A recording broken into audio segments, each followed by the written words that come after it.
Astrid, ¿no es cierto? Ya la conocimos en la mañana. Ahora nos va a presentar su charla titulada Lecciones aprendidas en Noruega, recirculación en agua de mar, bioseguridad y riesgos.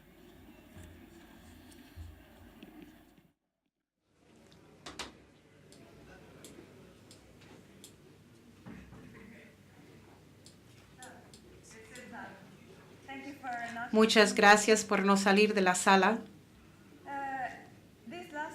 Esta última presentación no voy a pasar mucho tiempo. Voy a hablar de la recirculación del agua del mar y cuáles son los desafíos y los riesgos de lo que tenemos que estar al tanto al hacer esto. La recirculación en agua del mar no es tan diferente, pero sí hay ciertos temas que tenemos que estar al tanto. De eso voy a poner mi énfasis. Tengo 4 áreas de enfoque. Ese es el CO2 y la remoción de TAN, microorganismos patogénicos, de bioseguridad, el uso de ozono. Yo sé que ustedes usan mucho el ozono en los centros del mar, así que voy a incluirlo. Y el último punto es el sulfato y la formación de sulfido tóxico que hemos visto nosotros en Noruega. La remoción de CO2 y la eficiencia es muy dependiente de la salinidad. Nosotros sabemos que la eficiencia de remoción de CO2 es muy dependiente y eso tiene que ver con el agua de estuario. No se reduce tanto como en el agua del mar, pero sí se reduce. Así que esto significa que el ras de agua del mar puede tener costos más altos de administración y flujos más altos. Este es el mismo experimento que Yelena habló en OFIMA, en los diferentes, y vimos la eficiencia de la remoción de TAN y también del CO2, la remoción de CO2 en el stripper de CO2. Y vimos en cuanto a la remoción de TAN, fue muy claro que en los 12 PPT, en los sistemas de 12 PPT, la eficiencia del TAN fue la mejor en comparación a ambos 22 y 32 PPT. También no está funcionando ahí.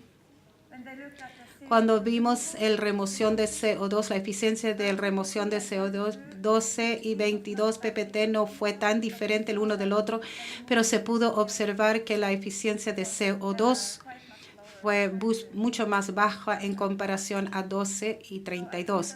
Así que otra razón de tener 12 PPT y no elevar más que eso. No voy a hablar más de esto. Voy a enfocarme más en el microorganismos y la bioseguridad porque es bastante importante. Como ustedes bien saben, cuando ingresas agua del mar, el agua del mar es muy, muy diferente al agua dulce cuando tiene que ver con microorganismos. Si todos los virus en el mundo se puso de un lado al otro, sería 100.000 millones de bacterias en el océano, de lo que hay estrellas conocidas, y 100.000 millones y 10 veces más de virus. Lo que quiere decir es que es casi imposible manejar todo esto. Y esto no es la intención. Sin embargo, hay algunos tipos de contaminaciones que se debe remover del agua. No que vamos a esterilizarlo, es imposible hacerlo, pero este tipo de contaminaciones se debe ser removida. Las partículas y la contaminación orgánica, eso varía durante el año. En algunos periodos tenemos muchas partículas, floración de algas, por ejemplo, y también en otros años menos. Partículas que contiene la bacteria, y esta es una de las razones principales, y también las materias orgánicas deterioran una vez que están dentro de nuestro sistema. He seleccionado algunos microorganismos y piojos del mar que se tiene que remover. Esto es para Noruega, para la acuicultura de Noruega, pero me imagino que muchos de estos ustedes también tienen acá en Chile. El tamaño, hay grandes diferencias. El más pequeño es el virus de IPN y el piojo del mar es más grande, es 10.000 microlitros. ¿Qué es lo que podemos hacer? ¿Cómo podemos tratar el agua del mar? Hay métodos de desinfección que podemos elegir y en la acuicultura el UV y la separación de partículas, estos son los métodos que más se usan. En la práctica de hoy hay un filtro mecánico al final o al ingreso del agua del mar, quizás un filtro y después un filtro mecánico, normalmente con un tamaño de malla a 100 micrómetros. Y luego el siguiente paso es la UV. Y ese es el paso que es responsable para remover la bacteria y los virus. Es el espectro del UV y 254 nanómetros que tiene el efecto germicida en la bacteria y los virus, que mata el virus y bacteria. Es el UVC. Luego del UV se controla el agua, se controla la pH y ingresa al donde están los peces. Y este sistema aquí de tratar al agua está basado con la normativa noruega, donde el requerimiento dice que debes tratar el agua con 300 microlitros de agua y 99.9 de inactivación de Aeromonas salmonicida y también del virus IPN. Pero mi pregunta es, como algunas instalaciones ya comenzaron a pensar en esto, quizá no es suficiente, porque un sistema como esta depende mucho de un paso para remover la bacteria, la cual es la UV. Algunos serán removidos aquí, pero no mucho. La más sería removido acá.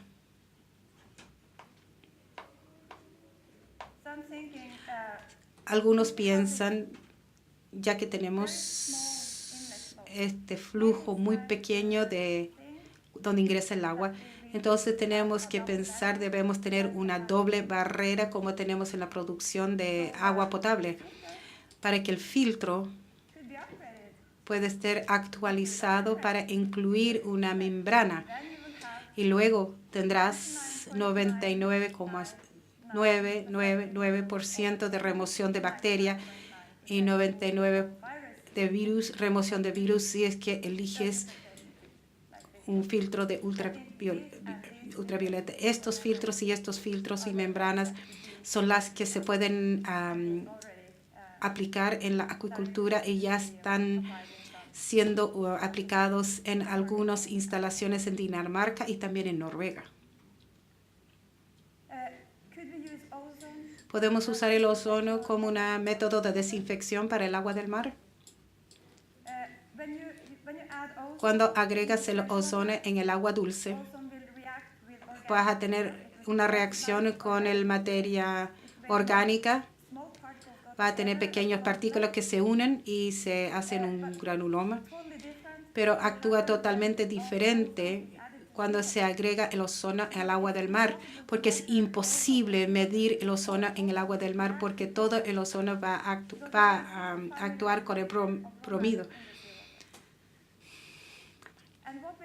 Y lo que va a suceder con el ozono no va tan agente de oxidativa.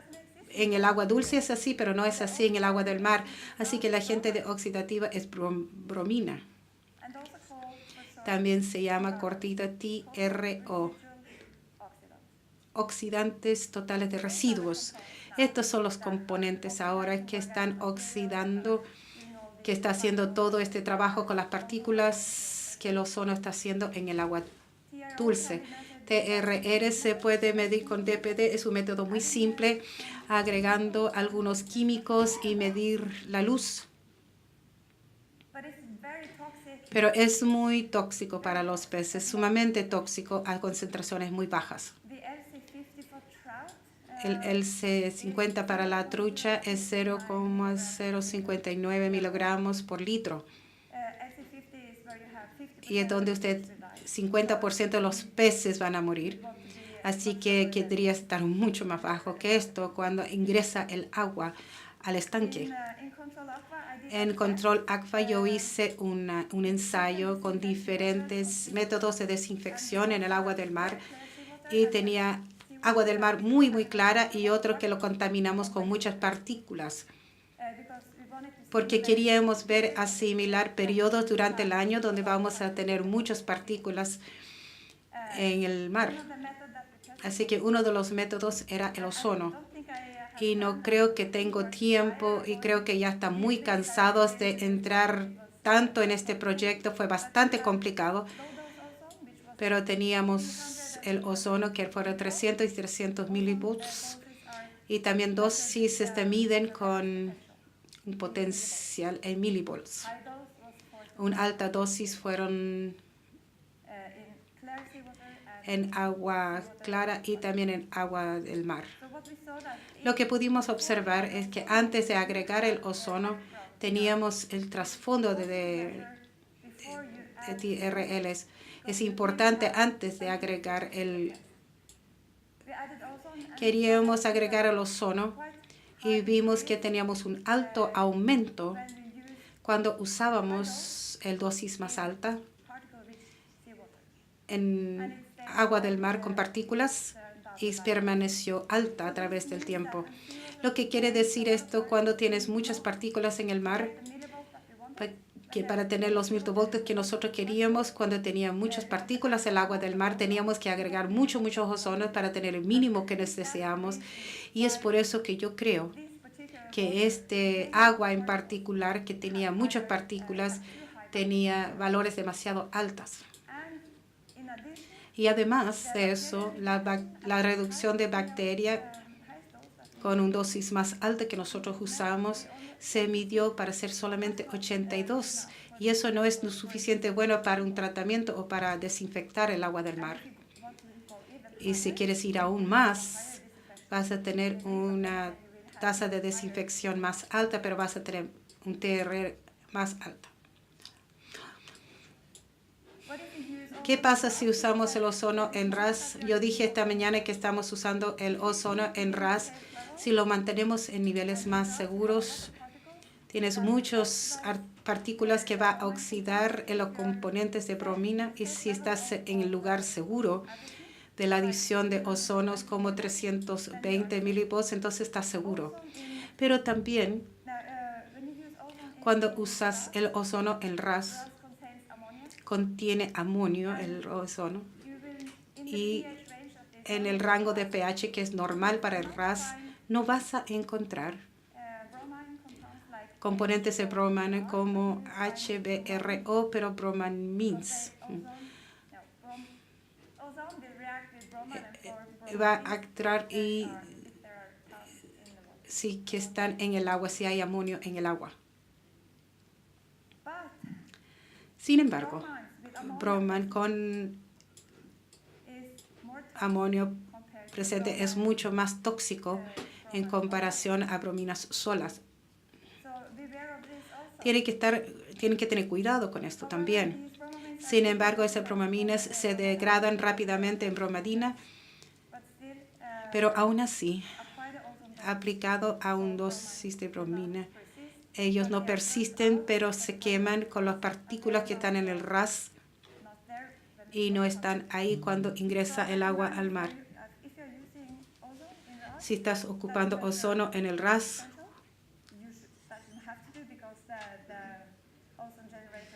porque genera muchos, pero también tienes que medir TRO. El último tópico de lo cual voy a hablar es el sulfato y el potencial del contiene tanta cantidad de agua.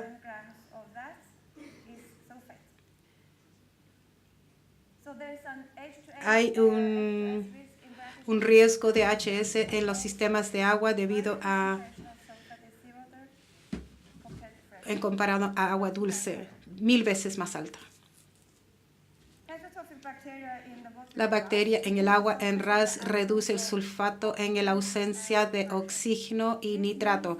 Esto significa que si hay oxígeno en el agua, si no hay, por ejemplo, lo haces en un estanque de desnitrificación y si no van a elegir el sulfato. Entonces, ¿qué sucederá? Y el sulfato se reduce al gas tóxico y esto es muy soluble y muy difícil de eliminar, mucho más difícil que el CO2. Y eso es entre 20 a 30 microgramos por litro. Así que para una exposición crónica, ellos recomiendan que sea menos de 2.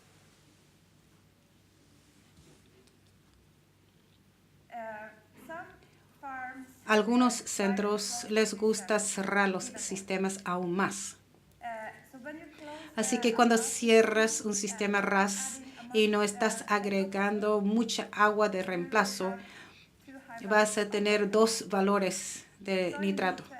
Así que tienes que incluir una denitrificación y convertir el nitrato a un gas de nitrato.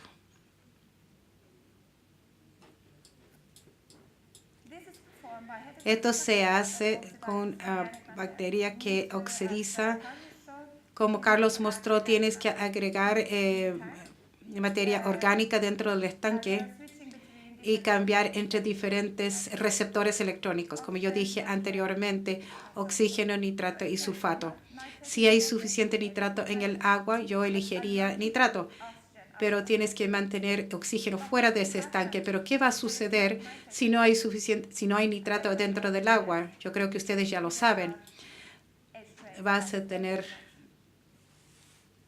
como producción, H2S como producción. Lo que hemos visto en Noruega es que el riesgo no es solamente para agua de estuarios, puedes tenerlo en los sistemas de agua dulce también y debido a la acumulación de lodo o biofilmas más gruesas. Si no tratas el estanque o los sistemas dentro de la tubería, si tengo hidráulicos pobres en los estanques, puedo tener algunos lodos dentro del estanque. O vas a tener un biofilma más gruesa, vas a tener áreas grandes con una reducción de sulfato dentro del sistema. Y eso es lo que está sucediendo en Noruega ahora. Creo que son 2 o 3 sistemas. Hemos formado un grupo a través de diferentes productores que se están juntando con la industria, con nosotros. Y hemos discutido con las universidades y hemos hablado con ellos de decir qué es lo que está sucediendo y qué es lo que debemos hacer para prevenir esto. Y también las agencias de seguro están muy interesadas en esto. Incluso ellos sugirieron este grupo. Y es muy bueno trabajar en conjunto y resolver un problema en común. Así que esta lista no está terminada. He tratado de resumir lo que podemos hacer para medir, para poder evitar la producción, minimizar las zonas muertas y asegurar un buen hidráulico en los estanques, optimizar la aireación. Si hay oxígeno en el agua, la bacteria va a elegir el oxígeno. Esta es la forma, el receptor más fácil para ellos. Evitar el lodo, tenga heces y residuos inmediatamente fuera. Creo que se dijo ya que ellos no han tenido mucho estrés, pero no han tenido tampoco tenía lodo dentro del sistema y eso es muy importante. Y tener periodos cuando usted puede sacar todo el sistema y limpiar las tuberías. Y todo el sistema de tubería tiene que tener puntos que usted puede conectar el agua para poder limpiar el sistema con agua dulce y eliminar todo el lodo de todas las tuberías entre los diferentes lotes de peces. Y asegurar suficiente flujo dentro de las tuberías. Este es el diseñador, el responsabilidad del que lo diseña. Y la denitrificación, en la cámara de nitrificación por gran reducción cuando la bacteria cambia de la reducción de nitrato a sulfato. Y luego te tienes en la adición de carbono y vas a estar seguro. Mede H2S, hay kits y hay sensores. Esto no está muy desarrollado, en especial los sensores. Mantener el nivel creo que es lo más importante, es evitar la acumulación del lodo en sus sistemas. Puedes mantener el residuo de nitrato en el sistema, pero es el segundo cosas que deberías hacer. Nitrato reacciona con el sulfato si es que se forma. Y nitrato se prefiere como el receptor. Yo llamo esto una solución de emergencia. No estoy seguro si esta es la solución, pero sí puedes mantener el nitrato dentro de la casa. Se puede, si usted sospecha que algo está mal, y si tienes periodos cuando no tienes alimento dentro del sistema, agrega sal para mantener las concentraciones de nitrato en el sistema.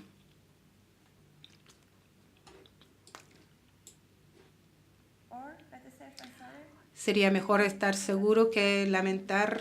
Se puede hacer la precipitación de absorción de iones. Es posible. Membranas una vez más. O RO se puede usar en toda la industria, en especial en remoción de sulfatos se puede usar. ¿Es seguro reciclar el agua del mar? Sí, se puede. Pero tienes que estar con mucho cuidado de los diferentes riesgos y los riesgos potenciales. Tienes que operar el sistema correctamente y tienes que seleccionar el proveedor que diseña el sistema correctamente. Muchas gracias.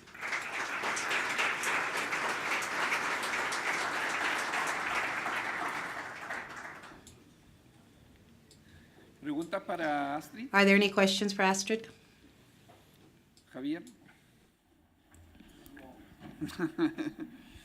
Could biofilter, if they are El biofiltro, si están accumulating organic matter, acumulando materia orgánica, producir sulfato. ¿Sí? Los episodios en Noruega han sido todo relacionado con la acumulación de lodo en los biofiltros. En los fondos movibles, todo tiene que ver cuán bien puedes operar el sistema, si tienes un fondo fijo y si tienes uno que está removiendo, tienes que tener un muy buen remoción. ¿Otra pregunta? I don't know if there's any more questions. We're ready. Bueno, damos por finalizado nuestro segundo seminario.